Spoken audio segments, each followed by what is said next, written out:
Students, myself Ajay Prajapati and I am here to teach you biology. तो सबसे पहले start करते हैं। हम सबसे पहले मीनिंग समझते हैं बायोलॉजी का। ठीक है, बायो का मतलब आप सभी को पता होगा। बायो का मतलब होता है लाइफ।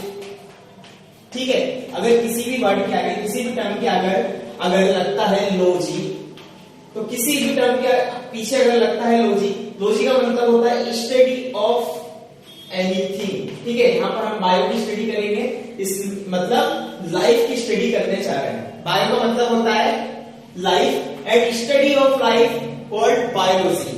ठीक है, बायोलॉजी जो ब्रांच है साइंस की, ये दो पार्ट में डिवाइड की गई है। सबसे पहली है जूलॉजी और देन बॉटनी। ठीक है, जूलॉजी के अंदर हम सारे एनिमल्स की स्टडी करेंगे और बॉटनी के अंदर हम सारे प्लांट्स की स्टडी करेंगे। ये दो पार्ट्स में डिवाइड की जाती है बायोलॉजी को। ठीक है, बायो मीन्स लाइफ है। लाइफ तो प्लांट्स में भी प्रेजेंट है, लाइफ एनिमल्स में भी प्रेजेंट है। ठीक है, तो हम दोनों की स्टडी करेंगे, है ना।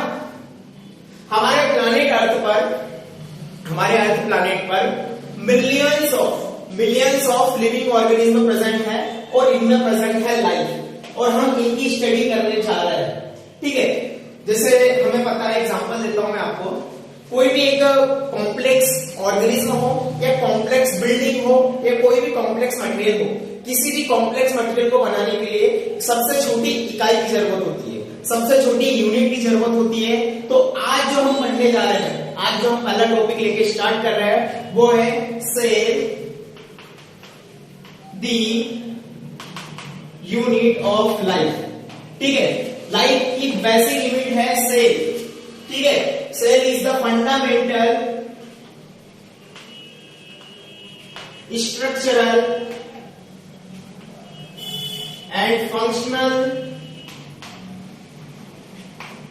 Unit of all living organisms present on this earth or living planet। ठीक है, जितने भी लिविंग ऑर्गेनिज्म है उसकी बेसिक यूनिट क्या है? सेल आप सभी को पता होगा। ये एक डायग्राम है सेल का। सेल के अंदर बहुत सारे सब सेलुलर ऑर्गेनेल्स प्रेजेंट होते हैं, उसमें एक न्यूक्लियस प्रेजेंट होता है। इसके अलावा mitochondria, Golgi complex, lysosome, chloroplast in plants and centrioles in animals.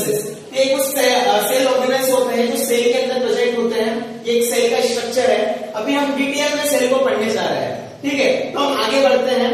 हमने सेल का मतलब समझ लिया क्या है। Cell is the basic fundamental structural and functional unit of life. Fundamental सबसे बेसिक है, ये छोटी इकाई है, यूनिट है। कोई भी कॉम्प्लेक्स चीज को बनाने के लिए सबसे एक छोटी यूनिट की जरूरत पड़ती है।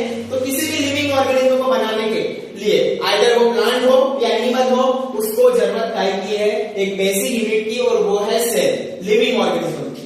ठीक है, अब स्टडी ऑफ सेल क्या कहलाती है? साइटोलॉजी।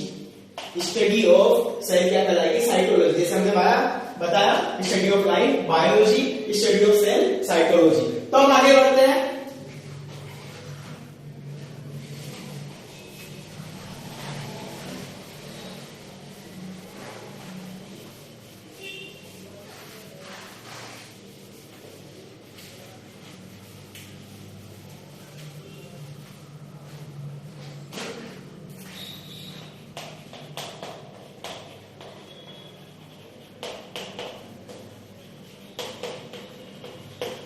ठीक है, मैंने आपको बताया cell is the fundamental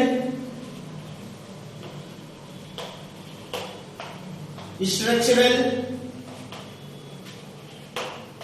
and functional unit of any living organism. ठीक है, किसी में अगर लाइफ है, कोई लिविंग ऑर्गेनिज्म है, तो उसके अंदर सेल ही उसकी फंडामेंटल स्ट्रक्चरल और फंक्शनल यूनिट है। कैसे है? फंडामेंटल सबसे बेसिक, स्ट्रक्चरल कोई ऑर्गेनिज्म बना है तो उसका स्ट्रक्चर जो है, इतना कॉम्प्लेक्स स्ट्रक्चर है, वो किससे बना हुआ है? सेल से मिलकर बना है। फंक्शनल यूनिट हम इसको क्यों बोल रहे हैं? फंक्शनल इसलिए बोल रहे हैं, किसी भी लिविंग ऑर्गेनिज्म में जो रिएक्शंस होती है, मेटाबॉलिज्म जो होता है, केमिकल रिएक्शन जो होती है, वो कहां में परफॉर्म होगी? सेल के अंदर। किसी भी लिविंग ऑर्गेनिज्म के अंदर जितनी भी एक्टिविटी एक्टिविटीज होती है, लाइफ की जितनी भी वाइटल एक्टिविटीज होती है, चाहे वो रेस्पिरेशन हो, सर्कुलेशन हो, डाइजेशन हो, एक्सक्रीशन हो, this are the life processes which completes inside these cells. बिना सेल के ये प्रोसेस हो ही नहीं सकती, इसलिए हम बोल रहे हैं cell is the fundamental structural and functional unit of life, किसी भी लिविंग ऑर्गेनिज्म की। हम आगे बढ़ते हैं।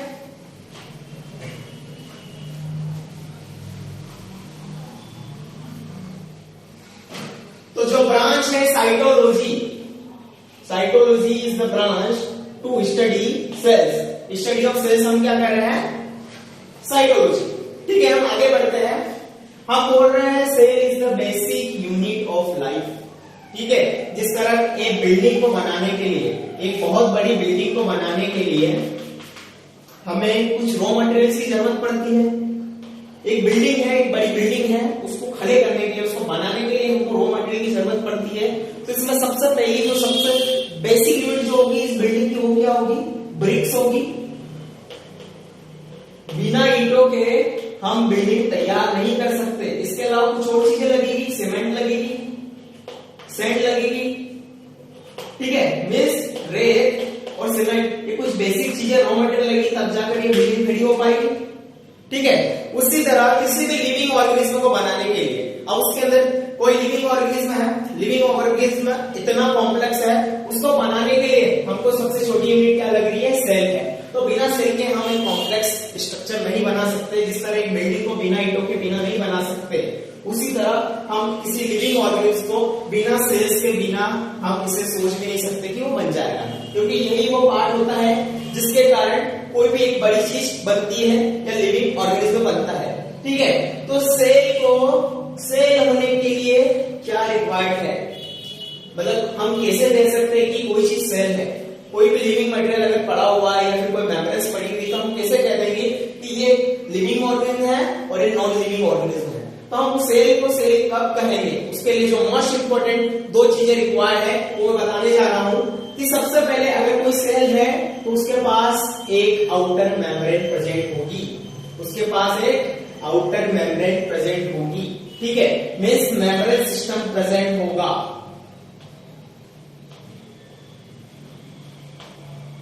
और इस मेम्ब्रेन के अंदर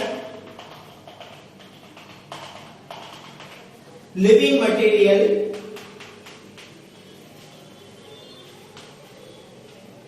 प्रेजेंट होगा। मीन्स कोई अगर सेल है, कोई सा भी सेल है, उसे पहचानना है तो या तो उसमें मेम्ब्रेन होनी चाहिए या तो लिविंग मटेरियल होना चाहिए। अगर इन दोनों में से कोई भी एक चीज अगर अपसाइड है, मीन्स वो सेल नहीं होगा।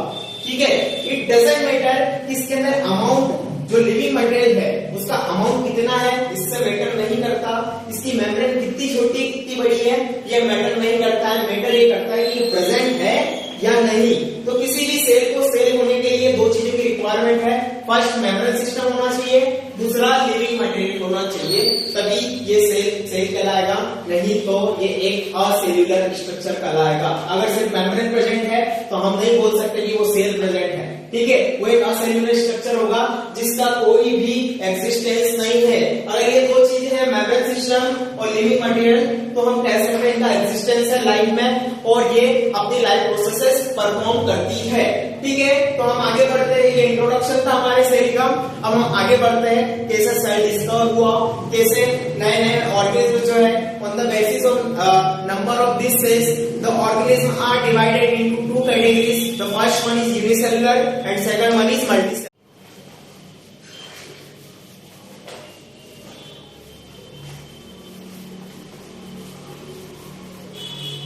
ठीक है, आगे बढ़ते हैं। मैंने कहा सेल को सेल होने के लिए दो चीजें रिक्वायर्ड होती है। एक होनी चाहिए आउटर मेम्ब्रेन और उसके अंदर प्रेजेंट होना चाहिए लिविंग मटेरियल।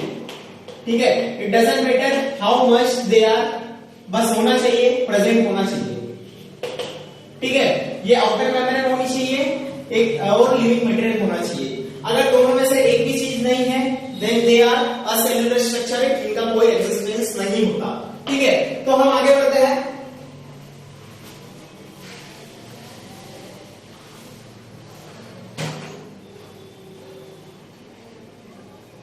कुछ पॉइंट्स है जो हमको सेल के बारे में नोट करना पड़ेगा। Cell the unit of life,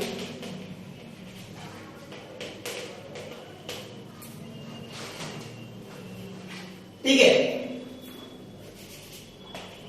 it was an basic fundamental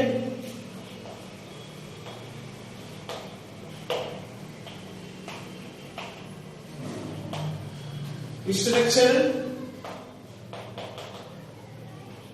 and functional unit of life, ठीक है।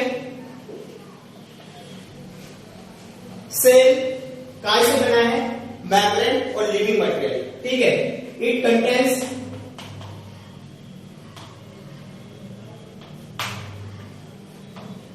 लिविंग मटेरियल,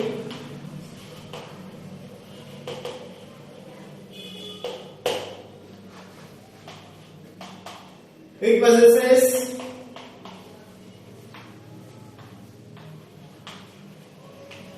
membranous system, ठीक है। ये कुछ पॉइंट्स है जो नोट करना रहेगा। आगे बढ़ते हैं।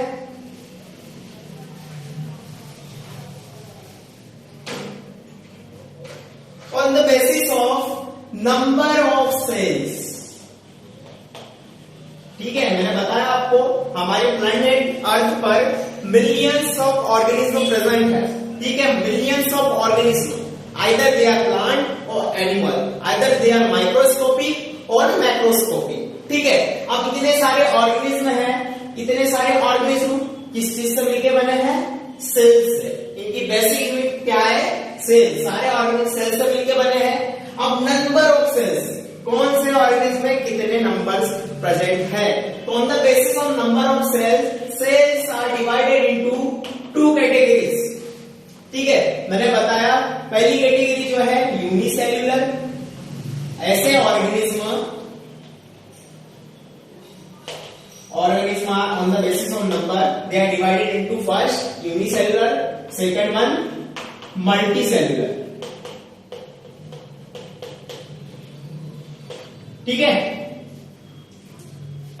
यूनिसेल्युलर, यूनि मीन्स होता है सिंगल, सेम। मल्टी मीन्स होगा मल्टीपल, ठीक है।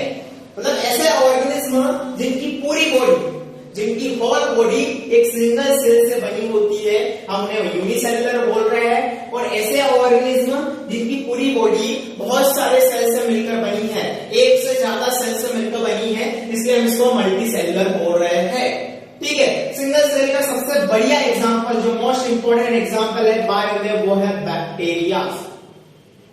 Bacterias are the single cell organism. इसके बाद आता है एमोएबा। आप सभी ने सुन रखा, एमोएबा एक प्रोटिस्टा है। जब हम प्लांट किंगडम, एनिमल किंगडम पढ़ेंगे तो मोनेरा, प्रोटिस्टा, फंगाई, एनिमलिया और प्लांट्स, ये जो 5 किंगडम्स है, उनमें जो सेकंड किंगडम है वो है प्रोटिस्टा, और प्रोटिस्टा के अंदर आते हैं एमोएबा। जो फर्स्ट किंगडम है वो है मोनेरा, उसके अंदर आता है bacteria. This are the single cell organism. Single cell organism हम क्यों बोल रहे हैं? क्योंकि सिंगल सेल के अंदर ही ये ऑर्गेनिज्म अपने आप में कंप्लीट हो जाता है, और इनकी लाइफ की सारी प्रोसेसेस, जो लाइफ प्रोसेसेस होती है, लाइफ प्रोसेसेस आपको पता नहीं होगी अभी। लाइफ प्रोसेसेस के अंदर बहुत सारी चीजें आती है। जैसे हम ह्यूमन बींग्स हैं, तो हमारे अंदर क्या होता है?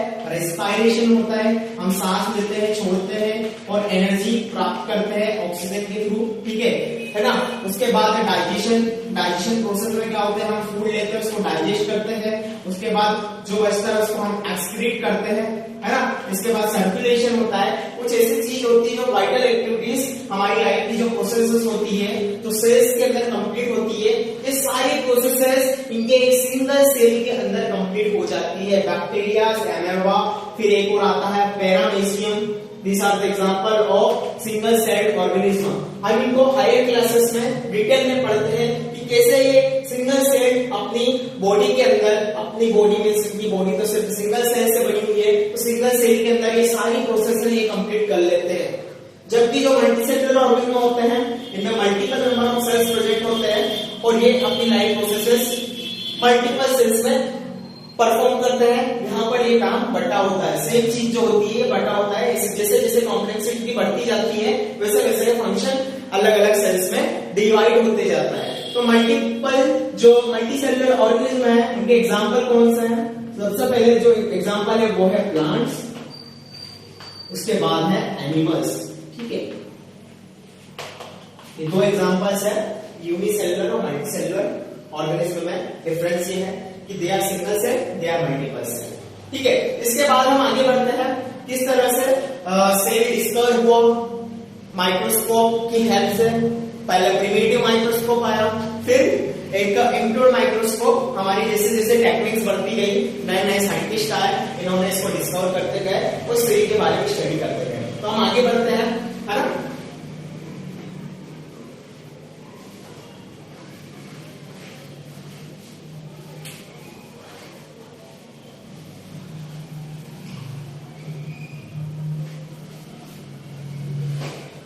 स्टोरी ऑफ सेल से पहले मैं आपको बताता हूं कि हमारी ह्यूमन बॉडी जो है, हम जो ह्यूमंस है, होमो सेपियंस है, हमारी बॉडी में ही, क्योंकि हम एक कॉम्प्लेक्स ऑर्गेनिज्म है, ठीक है, हम एक कॉम्प्लेक्स ऑर्गेनिज्म है और हमारी बॉडी के अंदर ही लगभग 200 प्रकार के 200 टाइप्स के अलग अलग different types of cells present है। अब इनमें डिपेंड ये नहीं करता कि वो एक जैसे होंगे, सभी डिफरेंट टाइप्स के हैं, इनका शेप अलग है, इनका साइज अलग है, इनका फंक्शन अलग है।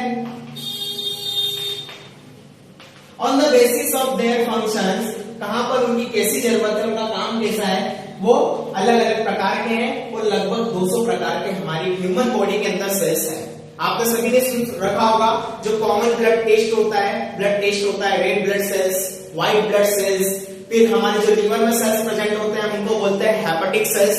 इसके बाद जो हमारी एपिथेलियल टिश्यू, जो हमारी ऊपर की लेयर्स होती है, ऊपर की जो कवरिंग्स होती हैं, हम उन्हें बोलते हैं एपिथेलियल सेल्स। और एपिथेलियल सेल्स के अंदर भी बहुत सारे सेल्स होते हैं, columnar cells, cuboidal cells, squamous cells, glandular cells. These are the different types of cells present inside our human body. ठीक है, इसके अलावा हमको पता है कि हमारी बोन जो होती है, बोन सेल्स प्रेजेंट होते हैं, उनको ऑस्टियोसाइट्स बोलते हैं। फिर हमारे जो कार्टिलेज स्ट्रक्चर होते हैं उसको हम बोलते हैं cartilage sales.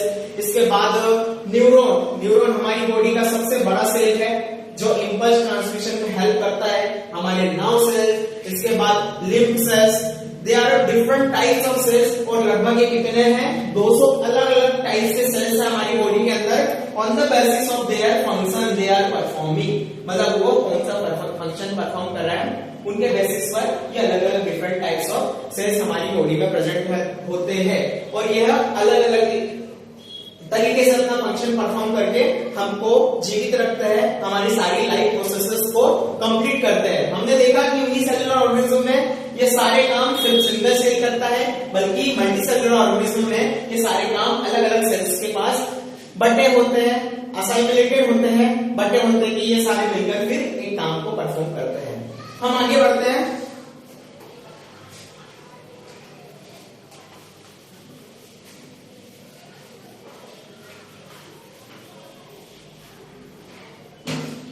Discovery of cell.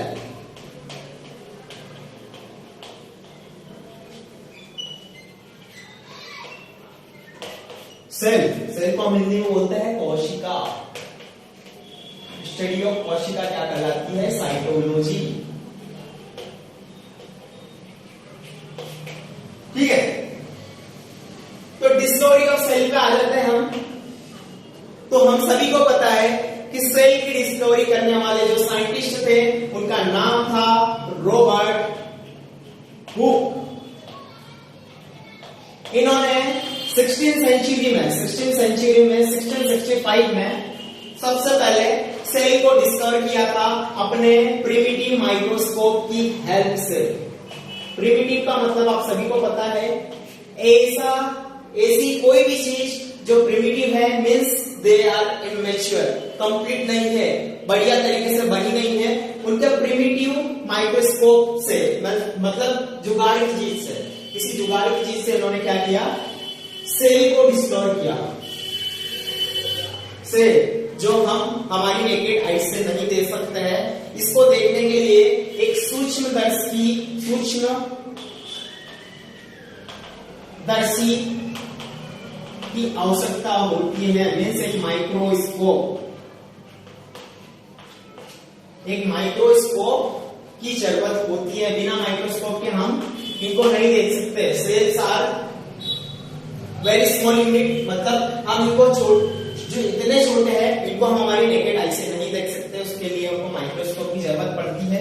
और ये माइक्रोस्कोप उस समय स्वयं रॉबर्ट हुक ने बनाया और अपने इस जुगाड़ के माइक्रोस्कोप में, ठीक है, जनरली इन्होंने क्या किया था कि लेंस ली थी, उनकी हेल्प से उन्होंने एक स्ट्रक्चर बनाया था और सबसे पहले उन्होंने हेक्सागोनल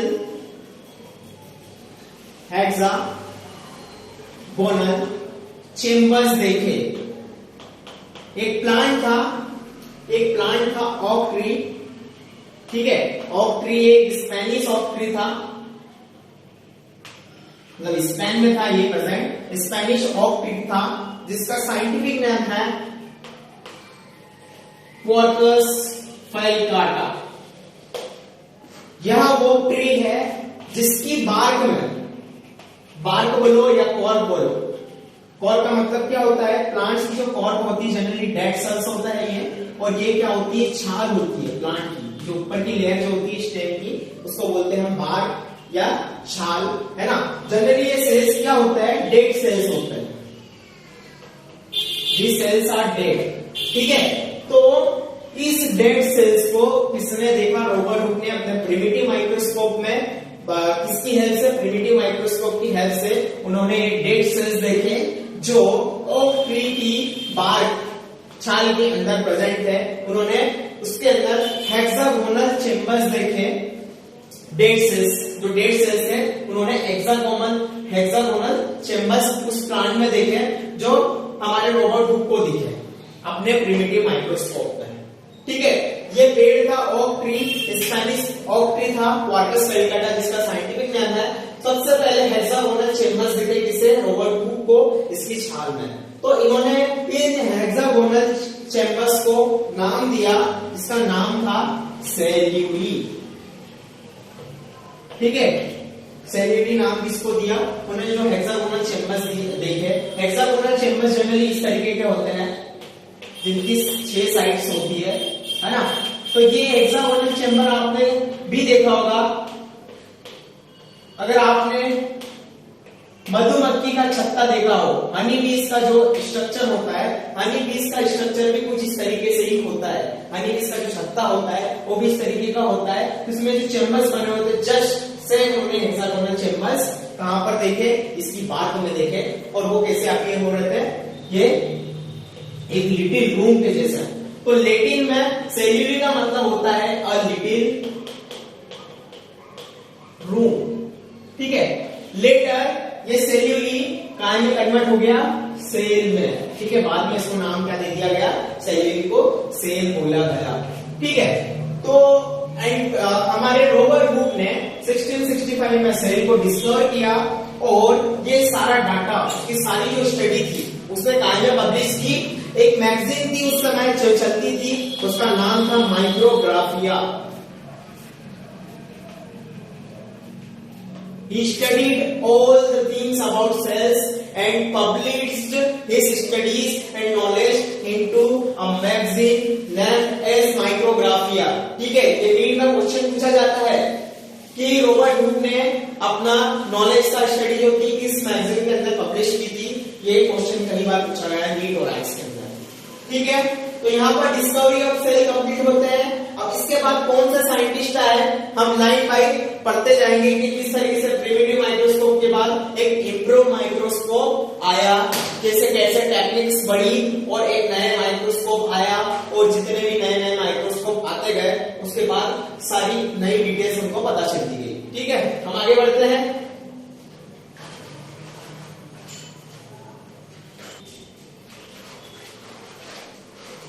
आगे बढ़ते हैं।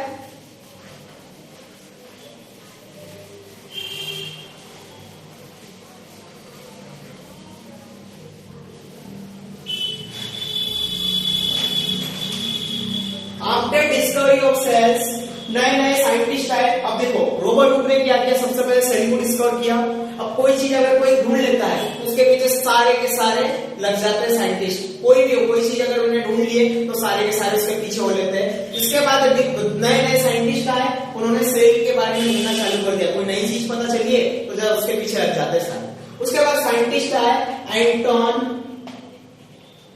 वॉन लेवोनहॉयट। साइंटिस्ट आए रॉबर्ट हुक के बाद एंटोन वॉन लेवोनहॉयट, और इन्होंने क्या किया, अपना खुद का एक माइक्रोस्कोप डेवलप किया।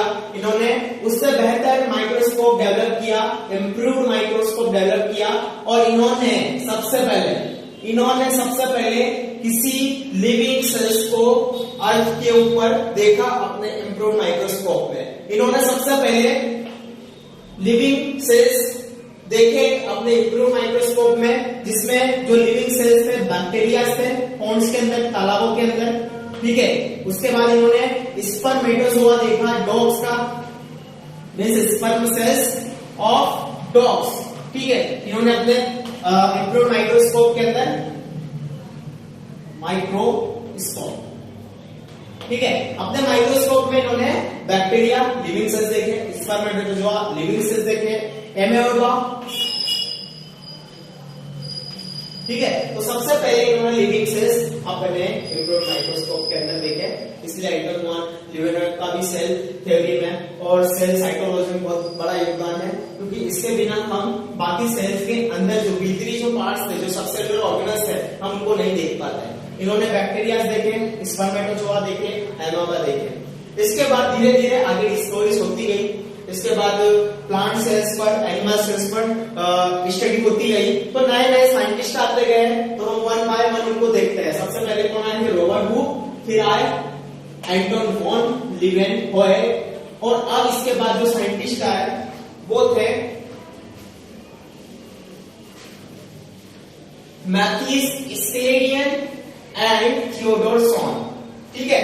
अब इसके बाद दो साइंटिस्ट आए इन 1838, ठीक है, और 1839, ठीक है। 16th सेंचुरी में क्या हो गया था, डिस्कवरी ऑफ सेल हो गई थी। लेकिन इन 1838, अब इतने समय के बाद कौन आया, सबसे पहले आए थे Matthias Schleiden and Theodore Schwann. These are these two scientists, है ना। तो जो मैथ्यूस स्क्लेडियन थे ये एक जर्मन बॉटनिस्ट थे,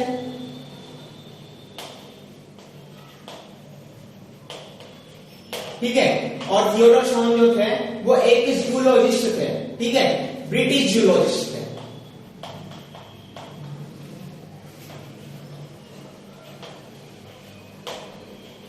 ठीक है, तो मैथ्यूस स्क्लेडियन इन 1838 इन्होंने क्या किया, प्लांट्स के ऊपर बहुत स्टडी की और उन्होंने बताया कि all plants are made up of cells, ठीक है।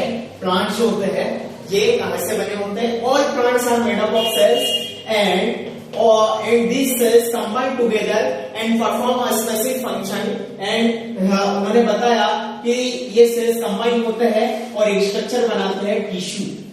These cells combine and form a tissue and this tissue perform all the vital activities of plants, ठीक है। उसी प्रकार ब्रिटिश जूलॉजिस्ट, क्योंकि ये एक बॉटनिस्ट थे, इन्होंने प्लांट के बारे में बताया, क्योंकि ये एक जूलॉजिस्ट थे तो इन्होंने एनिमल्स के बारे में बताया। इन्होंने बताया कि all animals are made up of cells, ठीक है। और इन्होंने कुछ यूनिक चीजें बताई, all animals are made up of cells, और सेल्स जो होते हैं इनकी एक आउटर मेम्ब्रेन होती है जिसको उन्होंने नाम दिया प्लाज्मा मेम्ब्रेन, ठीक है। इन्होंने एनिमल्स पर डिस्कवरी के साथ साथ इन्होंने क्या डिस्कवरी की कि प्लांट जो होते हैं, प्लांट एनिमल से डिफरेंट होता है। प्लांट्स के पास एक यूनिक जो चीज होती है, प्लांट्स मतलब प्लांट्स और एनिमल को डिफरेंशिएट करें तो एनिमल्स डिफरेंस के लिए प्लांट्स में क्या प्रेजेंट होती है, एक लेयर प्रेजेंट होती है जिसको बोलते हैं वो सेल वॉल। और जनरली प्लाज्मा मेम्ब्रेन और सेल वॉल में डिफरेंस होता है। सेल वॉल थिक होती है जो प्लांट्स की एक मोस्ट इंपॉर्टेंट कैरेक्टरिस्टिक है क्योंकि वो उसको टफ और स्ट्रेंथ प्रोवाइड करती है। तो प्लांट्स में भी स्टडी करी और एनिमल्स में भी स्टडी करी। तो ये जो दो साइंटिस्ट थे 1838 में और 1839 में, ब्रिटिश जूलॉजिस्ट और German botanist Matthias Schleiden and Theodore, इन्होंने सेल को स्टडी किया और नई चीजें बताई कि वो plants are made up of cells और animals are made up of cells और कुछ यूनिक चीजें उन्होंने बताई इनके बारे में।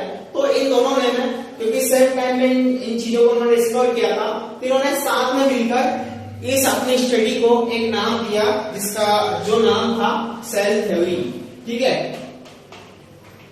इन्होंने आपस में मिलकर अपना जो ज्ञान था, अपना जो नॉलेज था उसको फॉर्मुलेट किया और साथ में मिलकर इन्होंने इसको पब्लिश किया और इसको नाम दिया सेल थ्योरी। दैट किसी भी लिविंग ऑर्गेनिज्म को बनने के लिए एक बेसिक यूनिट की जरूरत होती है और वो यूनिट है सेल्स। ठीक है, cells are the functional unit and the fundamental और स्ट्रक्चरल यूनिट ऑफ लाइफ, है ना।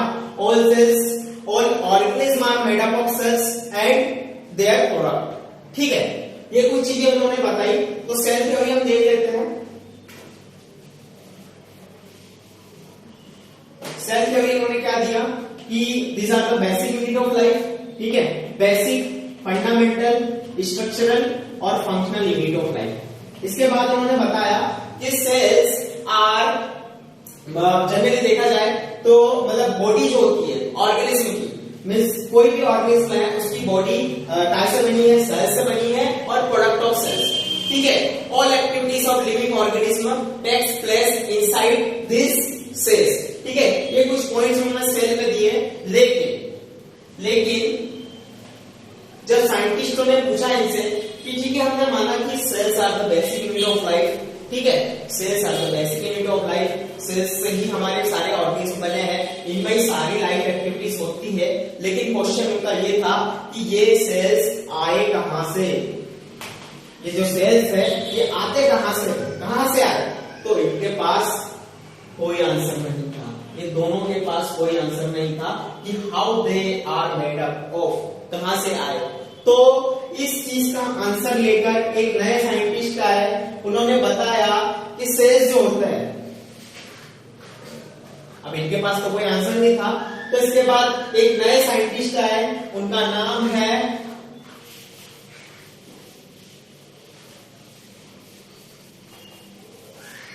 Rudolf विर्चोव।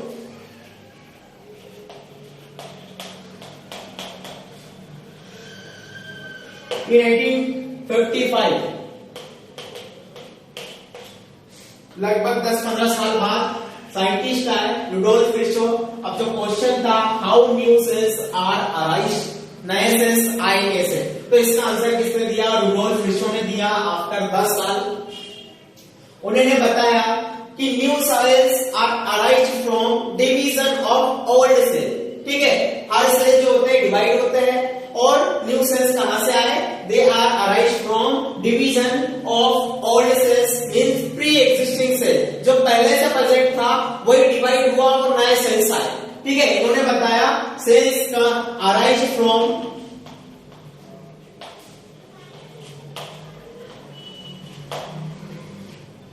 Pre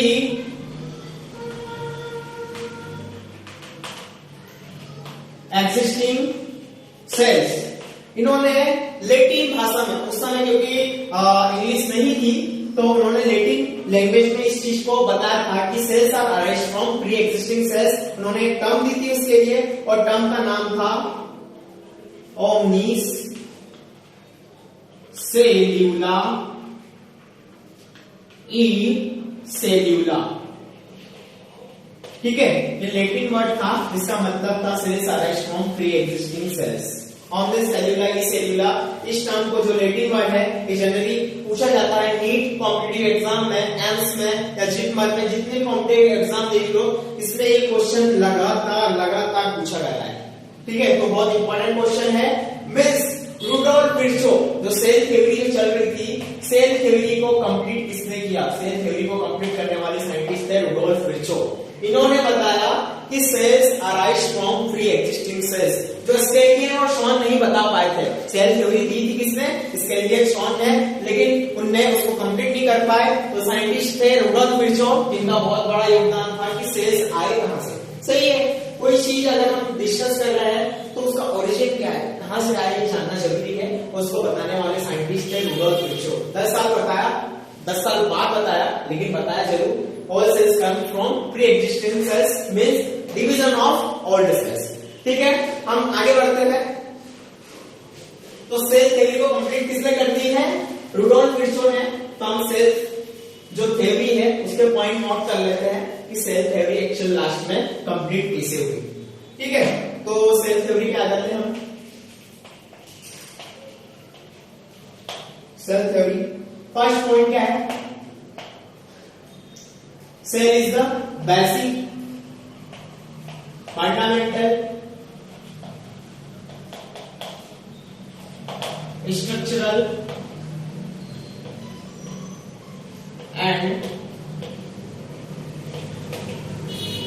functional unit of life. दूसरा point, body of any organism. Body is made up of cells and their product.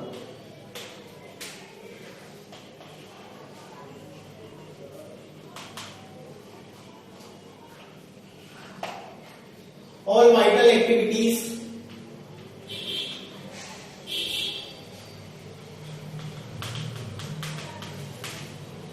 of life taken place inside the cell.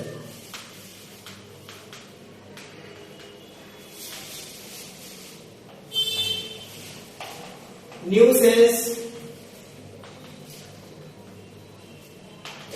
arise from pre-existing cell या division